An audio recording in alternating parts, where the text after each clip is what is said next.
fantastic morning! Ako po si Cecilia Corances. Ako naman po si Salvador Rancis Jr. Welcome po sa aming house. Tara, tutur po namin kayo. Tara po!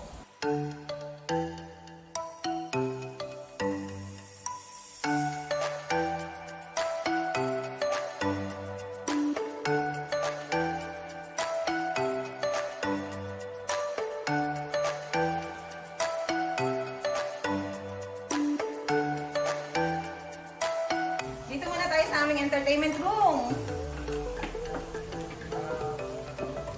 Ayan, andito yung mga leaders namin. Hello!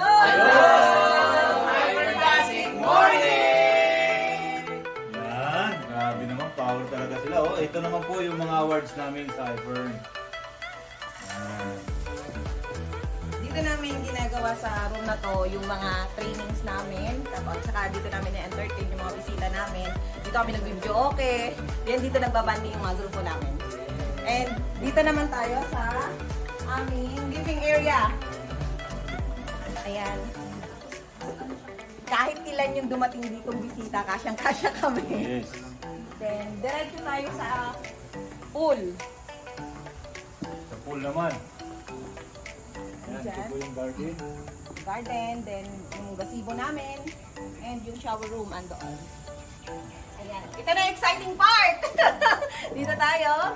10-seater yung table namin, and ang nakakatuwa, para ka na rin kumain sa loob ng isang wigong sasakyan kasi yung presyo ng dining namin katumbas ng wigo. Kaya kahit yung mga taong mga bisita namin, pwede din po dyan. Nung deliver to, napagkamala namin kama, sobrang laki. Ayan. Dito naman tayo sa aming hypebeast area. Ang aming mga Jordan shoes andito. At ito naman yung ano, Yung skimboard natin, galing sa Boracay po yan.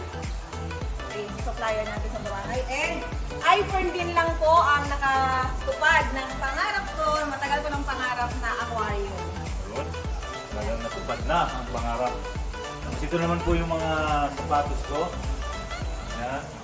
At ito naman po yung pinagmamalaki ko na sa buong mundo, no? 23 karaso lang po yan. Nakuha po natin yung number 18. Number 18. Si Coard po ang gumawa po niya. Yung isang sapatos ko, katumbas ng maraming sapatos ni Buddy. Makikita niyo po yung mga maliliit na laruan, like Sailor Moon. Ito po yung mga naibigay sa akin ng iFern. Kasi nung kabataan ko, pangarap ko talaga magkaroon ng ganito. Kaso wala kaming pera. Because of iFern po, natutupad ko na mag-collect ng mga laruan. Ito naman po yung aking Pangarap ko, pinagmamalaki Hulk Hogan. Hulk Hogan, na panahon ko po yan. Yan, bumili po tayo niyan. And mga ano po, X-Men and Wonder Woman. Andito naman po yung mga luxury shoes namin, Louis Vuitton, Gucci, Prada, and dyan po. Punta po tayo sa aming billiard area. Yan. Dito kami nagbi-billiard kasi madalas hobby namin to nung hindi pa kami iFriend. So kahit nasa iFriend kami, nagagawa pa rin namin yung hilig namin mag-asawa. Tara, tingnan naman natin yung ibang mga rooms dito sa bahay. Yun, tara na po guys. Ito, yung aming powder room. So yan po siya. At ito naman po. Yung aming office pero under renovation siya. Marami pa kami for improvements dito. Yes. Tara, punta muna tayo sa sa stock room namin para makita niyo yung mga products namin ng iFriend. Yes, makikita nyo lahat nandun. Yan, ito po yung mga products. Dito. Marami yan. Yan. Ito yung stock room namin. Yan, dinadala namin yan kapag nag-grind kami sa ibang mga lugar. Kinakarga namin sa kotse, tapos dinidistribute namin sa iba't ibang mga area. So dito sa iFern po, talagang super sulit na mamuhunan. Akalain nyo, yung 3 million na pinuhunan namin noong 2019, ngayon andito pa rin hawak namin and kumita na yon ng 100 million sa loob ng 4 na taon. Yes, ganun po ganda.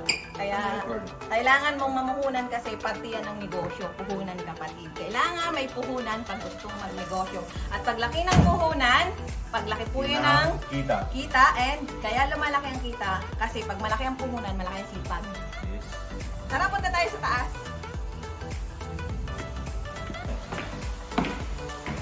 Yun po yung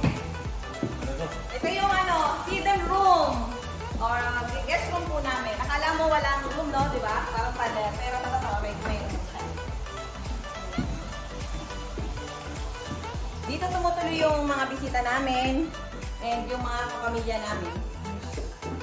Mga iba po namin mga members. Inabot ng gabi pagkabot sa training. Yan po. Yung mga naging bisita. Yeah. Ito naman yung room ng bunso namin si Thirdy. Pero kinonvert namin siya na therapy room. And dito siya, nag-ongoing therapy. Yung occupational therapist niya pumupunta dito. Say hi, Thirdy! Hi ka. Yeah. Si Thirdy po yung testimony natin, ng anak po namin ang testimony ng bata na uminom ng Ferdy po, in just 4 days po, nakalakad po siya. And po, ang nanay ko po ang nagbabantay sa kanya. Gumaling din po siya sa product ng iFern. Dati po siyang stroke patient. Sabay silang nakapaglakad. Next. Ito, another guest room. Dito tumutuloy yung mga kamag-anak namin pag dumarating sila.